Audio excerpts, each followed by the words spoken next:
नमस्कार, जय हिंद साथियों। आप सभी का स्वागत है आपके अपने यूट्यूब चैनल नॉलेज की क्लास में। साथियों, आज की इस वीडियो में हम बात करने वाले हैं मध्य प्रदेश आबकारी एग्जाम 2025 की।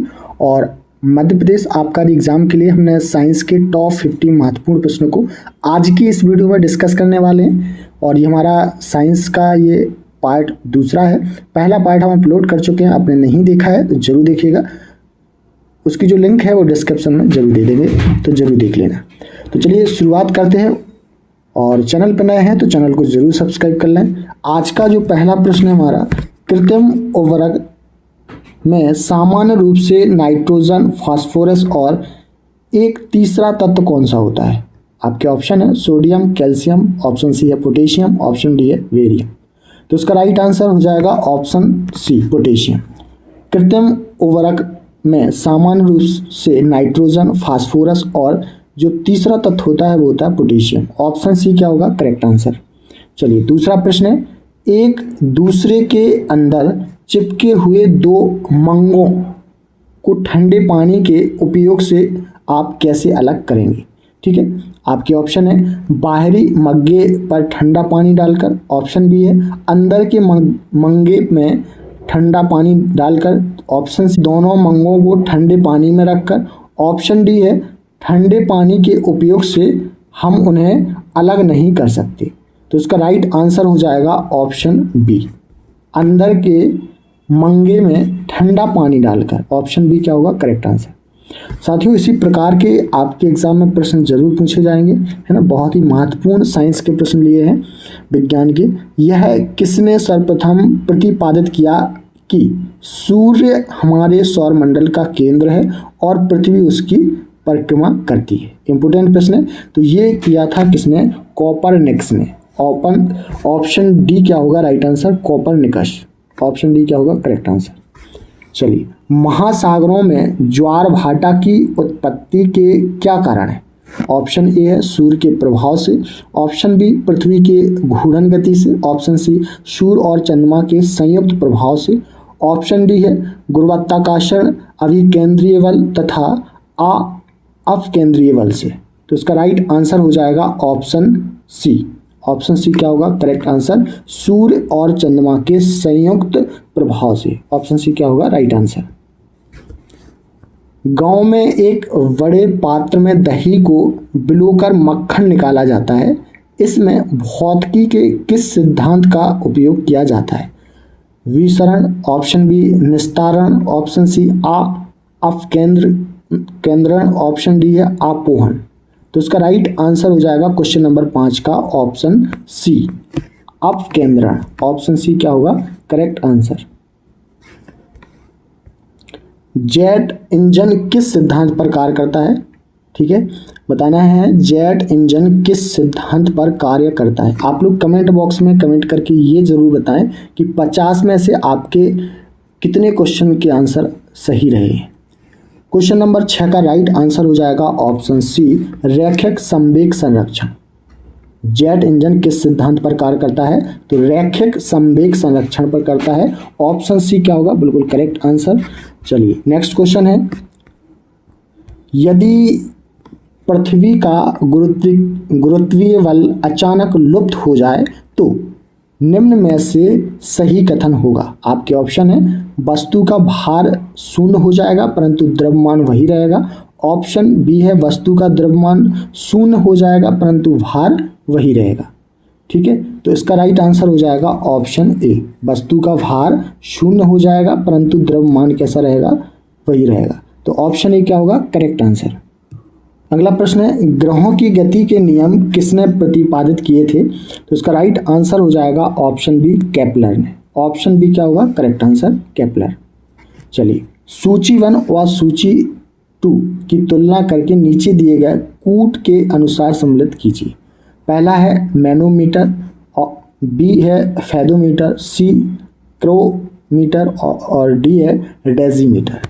तो चलिए, सूची 2 में क्या दिया है? समुद्र की गहराई, गैस का दबाव, तीसरा है गैस का घनत्व, चौथा है निम्न ताप। तो इसका राइट आंसर क्या होगा ये बताना है। तो राइट आंसर हो जाएगा आपका ऑप्शन ए। ऑप्शन ए क्या हो जाएगा करेक्ट आंसर। ठीक है, निम्न में से किस विद्युत चुंबकीय तरंग की तरंग दैर्घ्य अधिकतम होती है? ठीक है, तो ये होती है किसकी? अवरक्त की। ऑप्शन बी क्या होगा करेक्ट आंसर? अवरक्त। ध्वनि स्वर की पिच निर्भर करती है, तो ये निर्भर करती है साथियों किस पर? आवृत्ति पर। ऑप्शन बी क्या होगा करेक्ट आंसर? आवृत्ति। चलिए नेक्स्ट क्वेश्चन है, घरेलू विद्युत तार स्थापन मूलतः श्रेणी संबंधन है, समांतर संबंधन है। ऑप्शन सी है श्रेणी और समांतर संबंधनों का संयोग है, और ऑप्शन डी है प्रत्येक कमरे के अंदर श्रेणी संबंधन और अन्यंत्र संबंधन समांतर संबंधन है। तो उसका राइट आंसर हो जाएगा क्वेश्चन नंबर 12 का ऑप्शन बी, समांतर संबंधन है। ऑप्शन बी क्या होगा करेक्ट आंसर। चलिए नेक्स्ट क्वेश्चन है, निम्न में से कौन सी युक्त विद्युत ऊर्जा को यांत्रिक ऊर्जा में बदलती है? जी हाँ, यहाँ पर बताना है कौन सी युक्ति है जो विद्युत ऊर्जा को यांत्रिक ऊर्जा में बदलती है। तो चलिए देखते हैं इसके ऑप्शन है। ऑप्शन ए प्रेरक, option B dynamo, option C है ट्रांसफार्मर, ऑप्शन डी है मोटर। तो राइट आंसर हो जाएगा ऑप्शन डी मोटर। ठीक है, मोटर इसका क्या होगा करेक्ट आंसर हो जाएगा। चलिए क्वेश्चन नंबर 14, कंप्यूटर आंकड़ों में गलत को निम्न में से क्या कहते हैं? चिप, वाइट, वग या बिट। तो यहाँ पर कंप्यूटर आंकड़ों में गलत को कहा जाता है, क्या कहा जाता है? वग कहा जाता है। ऑप्शन सी क्या होगा राइट आंसर? बग। एक कंप्यूटर की स्मृति यानी मेमोरी को प्रायः किलोबाइट या मेगाबाइट द्वारा व्यक्त किया जाता है। तो एक बाइट है, तो एक बाइट है किसके बराबर होता है ये बताना है। तो 8 बाइनरी अंक के। ऑप्शन ए क्या होगा राइट आंसर? 8 बाइनरी अंक। ऑप्शन ए क्या होगा बिल्कुल करेक्ट जवाब। चलिए नेक्स्ट क्वेश्चन है, पृथ्वी के केंद्र पर वस्तु का द्रव्यमान शून्य होता है, भार अपरिवर्तित रहता है। तो ऑप्शन इसका राइट कौन सा होना चाहिए? ऑप्शन बी होना चाहिए कि द्रव्यमान अपरिवर्तित रहता है और भार कैसा होता है? शून्य होता है। ऑप्शन बी क्या होगा बिल्कुल करेक्ट आंसर? ऑप्शन बी क्या हो जाएगा राइट। चलिए, गन मेटल किसकी मिश्र धातु है? जी हाँ, गन मेटल किसकी मिश्र धातु है? ठीक है, ये बताना है। तो किसकी है? तांबा, टिन और जिंक की। ऑप्शन डी क्या होगा राइट आंसर? तांबा, टिन और जिंक गन मेटल मिश्र धातु है। ऑप्शन डी क्या होगा करेक्ट आंसर। अगला प्रश्न है, उन शराब त्रासदियों में जिनके परिणाम स्वरूप अंधता आती होती है हानिकारक पदार्थ हैं। तो ये हैं हानिकारक पदार्थ मेथिल एल्कोहल। ऑप्शन डी क्या होगा राइट आंसर? Methyl alcohol. भारी जल एक प्रकार का क्या है? तो भारी जल एक प्रकार का क्या है? मंदक है। ऑप्शन बी क्या होगा राइट आंसर? मंदक। न्यूट्रॉन की खोज की थी। जी हाँ, न्यूट्रॉन की खोज की थी। तो न्यूट्रॉन की खोज की गई थी चैडविक के द्वारा। ऑप्शन ए क्या होगा करेक्ट आंसर? चैडविक। ठीक है, न्यूट्रॉन की खोज किसके द्वारा की गई थी? चैडविक के द्वारा। अगला है, निम्नलिखित में से कौन सा एक प्रकृति में अनुचुंबकीय है? तो ये है प्रकृति में कौन सा? ऑक्सीजन। ऑप्शन सी क्या होगा करेक्ट आंसर? ऑक्सीजन। प्रश्न सारे के सारे बहुत ही महत्वपूर्ण है दोस्तों, है ना। एग्जाम में ज़रूर आपके पूछे जाएंगे मध्य प्रदेश आबकारी। ठीक है, तो शानदार प्रश्नों के साथ आगे बढ़ते हैं। निम्न में से कौन सी धातु बिजली की सबसे अधिक सुचालक है? जी हाँ, बताना है कि निम्न में से कौन सी धातु है जो बिजली की सबसे अधिक सुचालक है। तो धातु कौन सी हो जाएगी? चांदी। ऑप्शन बी क्या होगा राइट आंसर? चांदी। रक्त का पीएच मान होता है, तो रक्त का जो पीएच मान होता है वो होता है 7.4। ऑप्शन सी क्या होगा करेक्ट आंसर? 7.4। ठीक है, दूध निम्न का उदाहरण है। तो दूध किसका उदाहरण ये बताना है, तो पायस का। ऑप्शन सी क्या होगा करेक्ट आंसर? पायस। अगला प्रश्न है, कौन सा तत्व उर्वरकों में उपस्थित नहीं होता है? Nitrogen, hydrogen. ऑप्शन सी है क्लोरीन, ऑप्शन डी है फास्फोरस। तो साथियों ऐसा कौन सा तत्व है जो उर्वरकों में उपस्थित नहीं होता है? तो कौन सा है? तो ये हो जाएगा क्लोरीन। ऑप्शन सी क्या होगा राइट आंसर? क्लोरीन। अगला प्रश्न है, नाभिक का आकार होता है, तो नाभिक का जो आकार होता है वो होता है 10 to power 15 metre. Option D क्या होगा करेक्ट आंसर? ऑप्शन डी क्या हो जाएगा सही।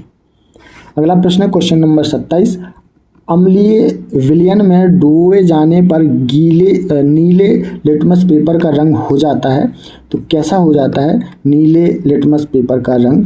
तो ये हो जाता है लाल। ऑप्शन ए क्या होगा करेक्ट आंसर? लाल। सूची 1 तथा सूची 2 का सम्मिलित कीजिए तथा सूचियों के नीचे दिए गए कूट से सही उत्तर चुनिए। पहला यहाँ पर दिया गया है ए मलेरिया, बी फाइलेरिया, सी इनफेल्टाइनस और डी दिया है ल्यूकीमिया। इधर दिया गया है साइड में सूची 2 बोन मैरो यानी कि मस्तिष्क मज्जा, सेकंड है मस्तिष्क, तीसरा है मांसपेशियां और चौथा है लसिका ग्रंथि। तो चलिए इनके ऑप्शन देख लेते हैं। ऑप्शन इस तरीके से दिए गए हैं, ठीक है। तो इसका राइट आंसर बताना है कि क्या होगा। तो राइट आंसर हो जाएगा ऑप्शन बी। ऑप्शन बी क्या होगा करेक्ट आंसर? यानी कि पहले ए का क्या हो जाएगा, यहाँ पर ए का हो जाएगा 5th, बी का क्या हो जाएगा 4, सी का क्या हो जाएगा 2nd और डी का क्या हो जाएगा पहला। ठीक है, तो चलिए यहाँ देख लेते हैं। ये मलेरिया हो जाएगा रक्त कणिका, यानी कि यहाँ पर ए का हो जाएगा 5वां, बी का कौन सा हो जाएगा 4th वाला यानी कि लसिका ग्रंथि, और सी का हो जाएगा 2nd यानी मस्तिष्क, और 4th डी का क्या हो जाएगा, तो डी का हो जाएगा पहला, है ना। ठीक है, डी का क्या हो जाएगा पहला। ठीक है, तो इस तरीके से राइट आंसर हो जाएगा ऑप्शन बी।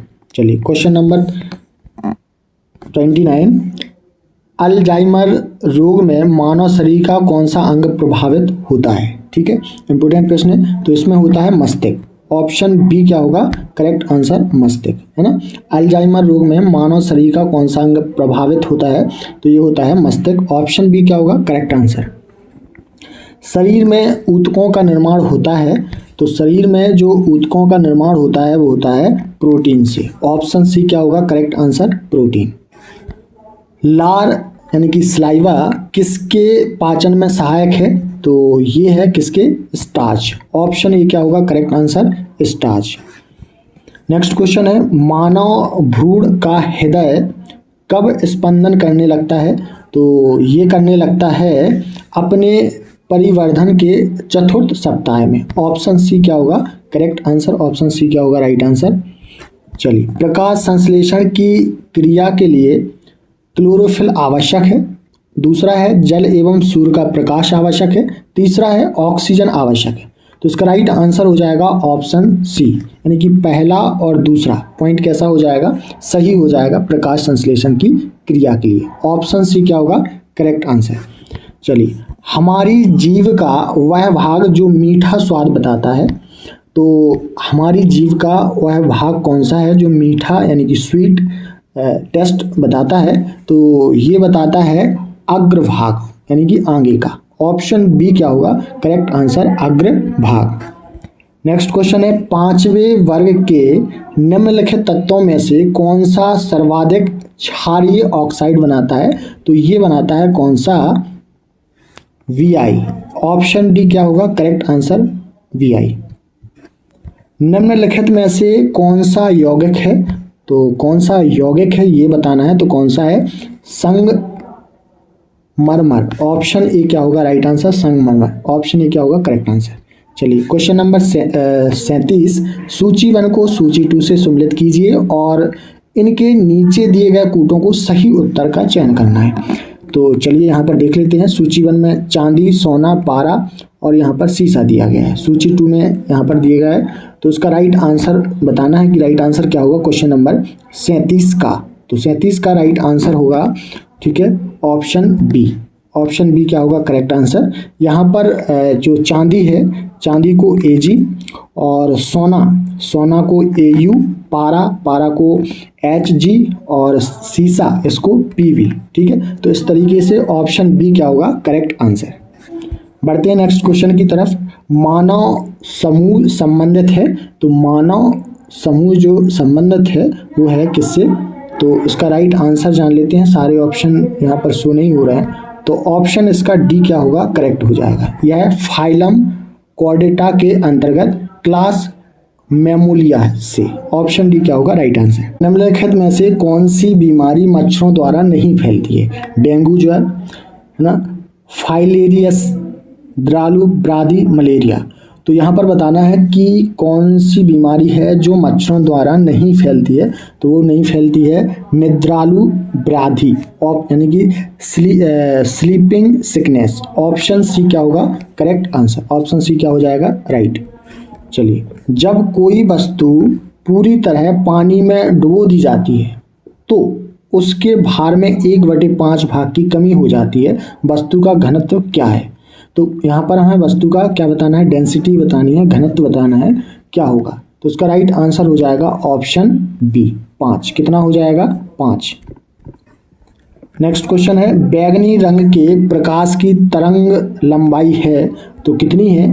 यह है 0.4 माइक्रोन। ऑप्शन बी क्या होगा राइट आंसर, 0.4 माइक्रोन। बढ़ते हैं नेक्स्ट क्वेश्चन की तरफ। जब एक साबुन के बुलबुले को आवेशित किया जाता है तो इसकी त्रिज्या क्या हो जाती है, बढ़ जाती है। ऑप्शन ए क्या होगा राइट आंसर, इसकी त्रिज्या क्या हो जाती है, बढ़ जाती है। अगला प्रश्न है, एमरी, एमरी है तो एमरी क्या है ये बताना है। तो ये है साथियों क्या, अशुद्ध कोरडम और आयरन ऑक्साइड का मिश्रण। ठीक है, क्या है, अशुद्ध कोरडम और आयरन ऑक्साइड का मिश्रण है एमरी। ठीक है, ऑप्शन बी क्या होगा करेक्ट आंसर। चलिए नेक्स्ट क्वेश्चन है, निम्नलिखित में कार्बनिक यौगिक है तो कार्बनिक यौगिक बताना है। ठीक है, तो उसका राइट आंसर हो जाएगा option A chloroform. Option A क्या होगा करेक्ट आंसर। चलिए नेक्स्ट क्वेश्चन है, क्वार्ट्ज घड़ियां किस सिद्धांत के अनुसार कार्य करती हैं? ठीक है, ये बताना है। तो किस सिद्धांत के आधार पर, किस अनुसार कार्य करती हैं? तो ये करती हैं दाब विद्युत प्रभाव। ऑप्शन डी क्या होगा करेक्ट आंसर, दाब विद्युत प्रभाव। चलिए नेक्स्ट क्वेश्चन है, छूतग्रस्त गाय का दूध किस बीमारी को फैलाता है? ठीक है, तो ये फैलाता है किस बीमारी को, तपेदिक। ऑप्शन बी क्या होगा राइट आंसर, तपेदिक। नेक्स्ट क्वेश्चन है, पौधों के पोषण के लिए 16 तत्व आवश्यक होते हैं, निम्नलिखित में से कौन सा तत्व पादप पोषण के लिए आवश्यक नहीं है? ठीक है, ये बताना है कि कौन सा तत्व है जो पादप पोषण के लिए आवश्यक नहीं है, जरूरी नहीं है। तो ऑप्शन सी क्या होगा correct answer, cobalt. Option C क्या होगा करेक्ट आंसर, कोबाल्ट। चलिए अगला प्रश्न है, पौधे मृदा से अपना भोजन प्रायः किस अवस्था में प्राप्त करते हैं? ठीक है, ये बताना है। तो राइट आंसर हो जाएगा ऑप्शन ए विलियन। ऑप्शन ए क्या होगा करेक्ट आंसर, विलियन। चलिए नेक्स्ट क्वेश्चन है, हीरे की खनिजीय बनावट इनमें से कौन सा है? तो कौन सा है, जस्ता, निकेल, नाइट्रोजन, कार्बन। तो राइट आंसर हो जाएगा ऑप्शन डी कार्बन। ठीक है, ऑप्शन डी क्या होगा करेक्ट आंसर, कार्बन। चलिए आज का अंतिम प्रश्न देख लेते हैं। जब टीवी का स्विच ऑन किया जाता है तो, टीवी का स्विच ऑन किया जाता है तो ध्वनि तुरंत सुनाई देती है लेकिन दृश्य बाद में दिखाई देता है। ऑप्शन ए क्या होगा करेक्ट आंसर, ध्वनि तुरंत सुनाई देती है लेकिन दृश्य क्या होता है बाद में दिखाई देता है। ऑप्शन ए क्या होगा करेक्ट आंसर। तो यहाँ पर हमने साइंस यानी विज्ञान के टॉप 50 महत्वपूर्ण प्रश्नों को देखा जो कि मध्य प्रदेश आबकारी एग्जाम के लिए बहुत बहुत महत्वपूर्ण है और हम आपके लिए ऐसे ही प्रश्न लाते रहेंगे। उसके लिए आपको चैनल को सब्सक्राइब कर लेना है ताकि आप हमसे जुड़े रहें। चलिए मिलते हैं नेक्स्ट वीडियो में, तब तक के लिए नमस्कार, जय हिंद।